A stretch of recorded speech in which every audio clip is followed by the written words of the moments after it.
Hôm qua.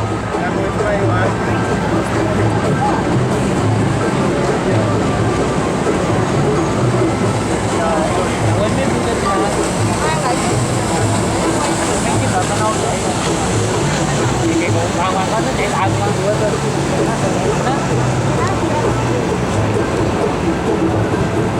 nó tàu rồi nó tàu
nghe hai nghỉ ngợi đây cũng được, ngồi đây cũng được, ngồi đây dễ coi rồi.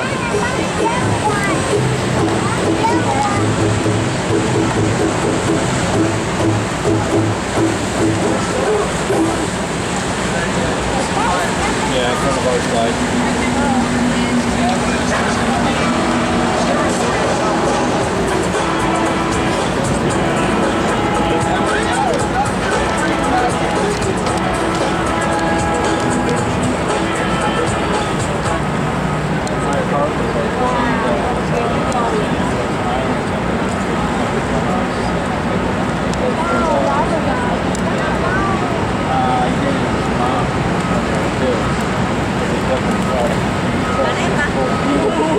Mình ra cái lát cái này là cái sông.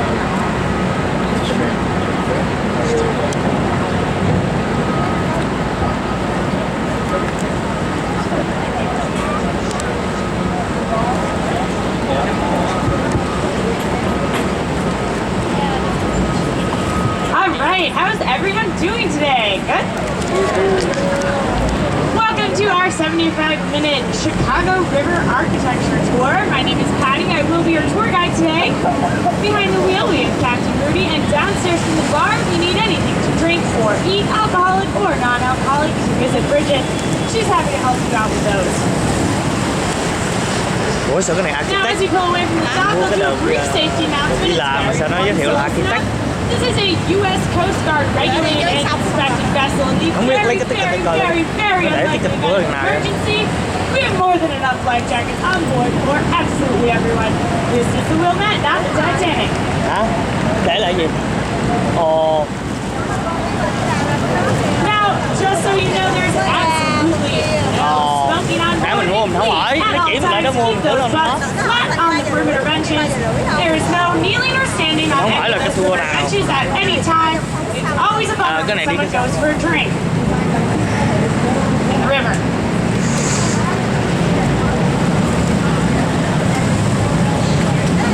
Now, as we turn around, some of you may know Chicago has been home to some of the world's greatest architecture firms for over 150 years. Now, one of those firms is none other than Skidmore, Owings and Merrill, and chief architect Adrian Smith. Now, that's the exact same design team behind the Burj Khalifa in Dubai, the current tallest building in the entire world. And that's also the exact same Chicago-based design team behind the Trump Tower just off here to your right. Now that's a curvilinear glass and steel facade around a reinforced concrete interior. Believe it or not, this is the tallest reinforced concrete building in North America. Now it features luxury shops, condominiums, and a beautiful hotel. It's also home to many of Chicago's sports celebrities, including Derrick Rose and Patrick Kane of our 2013 Stanley Cup champion Blackhawks. Now, just around the corner from Trump Tower, you'll see a black building that looks like a big glass and steel box. That is 330 North Wabash from 1971 by famous architect Mies van der Rohe. Now, Mies van der Rohe moved here to the city shortly before World War II to accept the head of architecture position at the Illinois Institute of Technology, IIT, on the south side. Now, Mies embraced the architectural philosophy that less is more. He really liked to create glass and steel boxes with minimal decoration. That's why the only decoration you see on this building are those thin steel I-beams that run clear up to the building's top. Now, that is the future home of the American Medical Association. Now, one of Mies van der Rohe's students at IIT was none other than the architect Bertrand Goldberg. Now, Goldberg hated the Miesian or international style. He thought there are no right angles in architecture, or there are no right angles in nature, so why should there be any in architecture? He did, of course, create the Twin Towers of Marina City right off here to your right from 1964 and 1967. Now, in the 1960s, many people were moving out to the suburbs of the city. Bertrand wanted to encourage people to move back to the city, so he designed this complex as a city within a city. Some of the amenities you can find in this structure include a marina, restaurants, shops, a theater, which is now our House of Blues, a bowling alley, and much, much more. Now, all of the apartments, now condos in this building, are shaped like wedges of a pie. The whitest part of the studio condos is the balcony. Apparently, they're very difficult to furnish.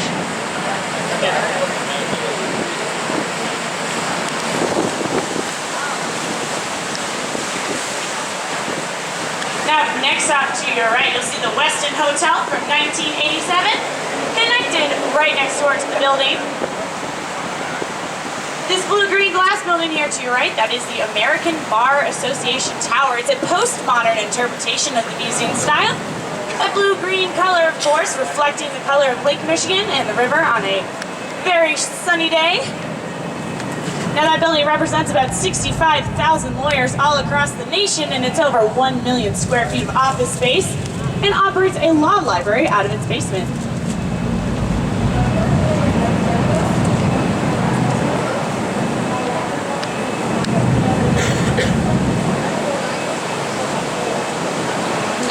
To your right, the Reed Murdoch Center from 1914. Now, this is a former warehouse structure. Had you taken this tour back in 1914, every building you'd see on the river would look just like this one. It's done in the prairie style, popularized by Frank Lloyd Wright, meaning the building is long, low, and flat like the Midwestern prairies. Now, you may notice on that side of the building there are 6 bays. On this side, only 5. They did have to remove a large chunk of this building when they were widening the LaSalle Street Bridge.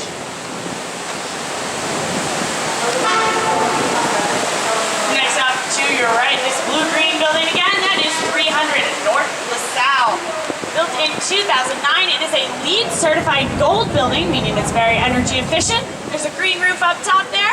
Recycled materials are used all throughout the structure, and river water is actually used in its AC system to cool itself. It's then purified and returned to the river cleaner than it was before.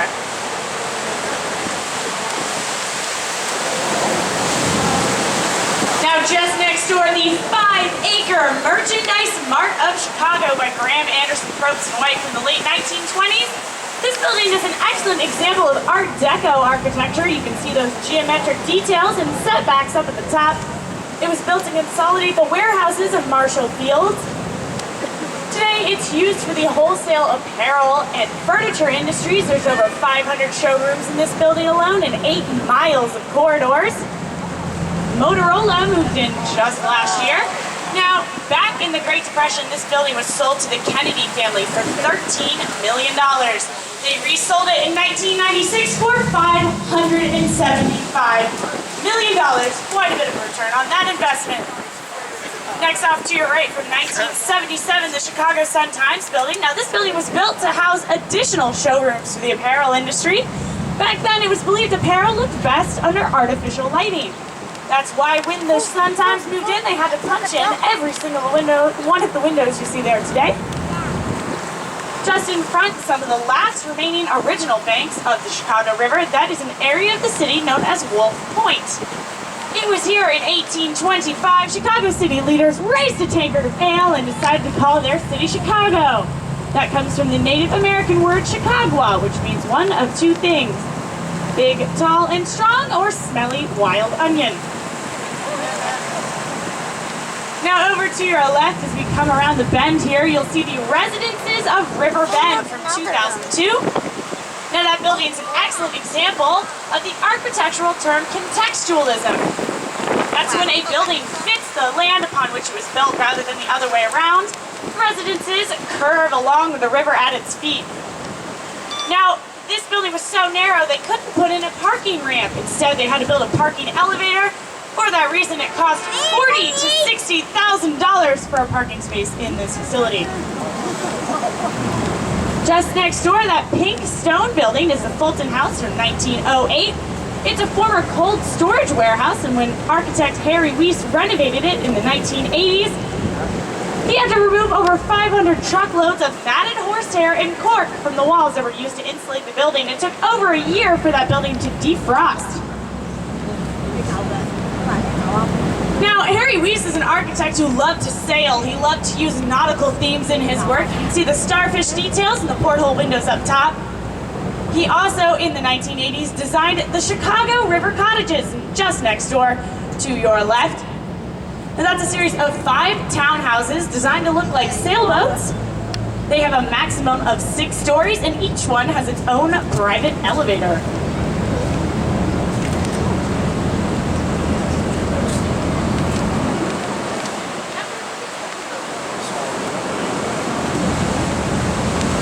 As we come out from underneath this next bridge, you'll catch a glimpse of the East Bank Club. Now, the East Bank Club was constructed in 1979 by architect Asa Gordon. It's known as the club where Chicago's Jet Set Sweats, this recreational and health club facility, has been known to see clients such as Michael Jordan, Barack Obama, and Oprah Winfrey. The building was originally built with a very ugly front facing towards the river. In recent years, they've tried to improve that riverside presence, adding ivy and all the trees you see there today.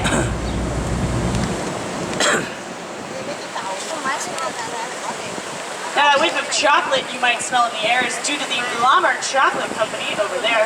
To your left, not visible to us, but certainly smellable to us. Also over to your left, these red brick buildings are a gated community in the city known as Kinsey Park from 2002 by Papa George and Haynes. Now that's a series of 70 townhouses, each one sold for $1.2 million before groundbreaking had even began. It is one of the most desirable areas of the city to live in still today. Up here to your right, this tall skyscraper there is the 46-story apartment complex, Kingsbury Plaza from 2007 by Solomon, Wardwell, and Wens. Just past it, still off to your right, this red brick building is the Riverbank Lofts from 1909 by the same architect as the Reed Murdoch Center, George Nimmons. Now this is a great example of adaptive reuse. This was once a printing warehouse. Today it's a series of condos. Adaptive reuse is when you take an older warehouse structure or something similar and turn it into condos, apartments, or offices for the modern day. Most of these feature the soft loft style, which is where a building's condos are built with an open floor plan and much exposed brick.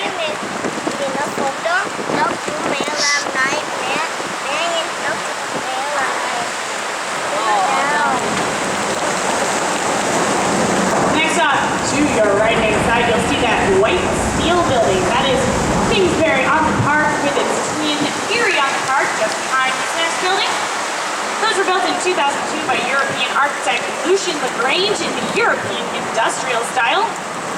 They sit just in front of that building, way back to your right, with the concrete corners. That is the Montgomery, former home to the corporate offices of Montgomery Ward. And Montgomery Ward was a Cadillac company here in the city. that went out of business in the early 1900s, the founder, Montgomery Ward, believed nobody was important enough for a corner office. So he built a building with no corner offices. Now, Montgomery Ward also firmly believed that the lakefront should be free and open to all. This park in front here is Montgomery Ward Park. It exists rather than a 42-story building, an excellent tribute to his memory. Now, coming up here on your left, you'll see this long red brick building. That is the Chicago Tribune Freedom Center. That is where the Chicago Tribune is printed. It's capable of turning out about 700,000 copies of the daily newspaper per hour. Ironically enough, this building was voted the ugliest building on the Chicago River in a poll conducted by the Chicago Tribune itself. I guess there's no such thing as bad press. Now, these windows you see along this side, that's where the paper was once delivered to the facility until they realized it would probably be a bad idea to deliver paper by boat over water. Now, next up here to your right, this white building is One River Place from 1930 by architect William Macaulay. Great example of Art Deco. You can see those geometric details and the red terracotta floral details. Just up in the back of this building, there's a 4-story ziggurat tower topped with a green statue called Progress Lighting the World by J.C. Mulligan. As we come out from under this bridge, you'll be able to look up and back and see that green lady pirouetting on top of the building.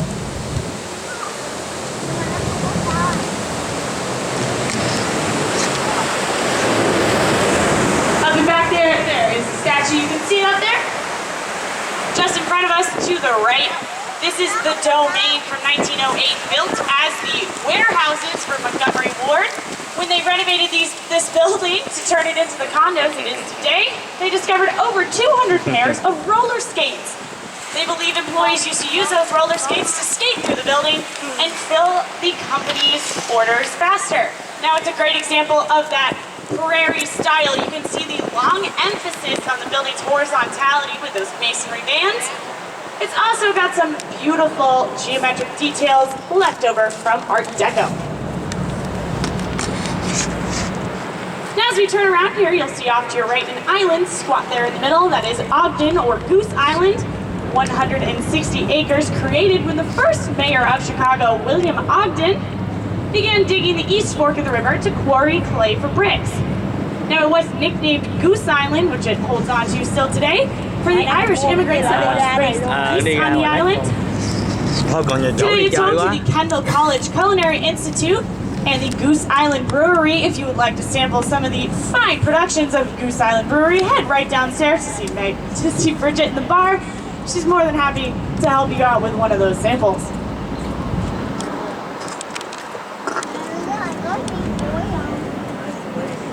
Now, as we turn around, I'll do a brief history of Chicago. How did we come to be? Back in 1803, we built Fort Dearborn. That was located on the site of where Michigan Avenue and Wacker Drive intersect today. If you head over there after the tour, you can see little metal inserts on the sidewalk showing you the original location of the fort. Now, that fort was built here because we have great access to the Mississippi River system, as well as the Great Lakes system. So we are able in this location to deliver things all the way down to the Gulf of Mexico or all the way up to Newfoundland. Now, that fort was abandoned in 1830, excuse me, and we began building quite rapidly. Unfortunately, back then, we built all our buildings out of wood and cast iron. Now, some of you may recognize the problem with building things out of wood and cast iron.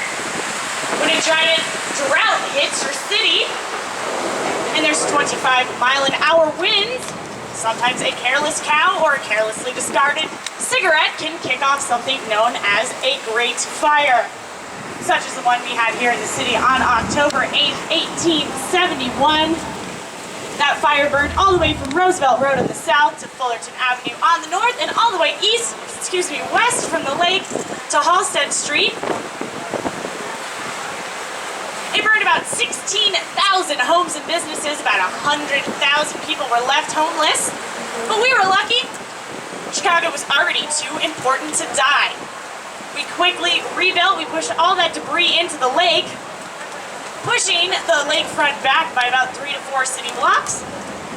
And in 1890, we felt we'd built up big enough, strong enough, and cool enough to campaign for the right to host the 1893 World's Fair. Now, for those of you that don't know what a World's Fair was, it was something like the Olympics today. It brought a lot of economic revenue to the city, a lot of tourism. It was a spectacular event debuting all of the newest technological innovations. Now, the 1893 fair took place on the city's south side, where our museum campus is today. All the buildings were built to be temporary, with the exception of two, the only two remaining from the 1893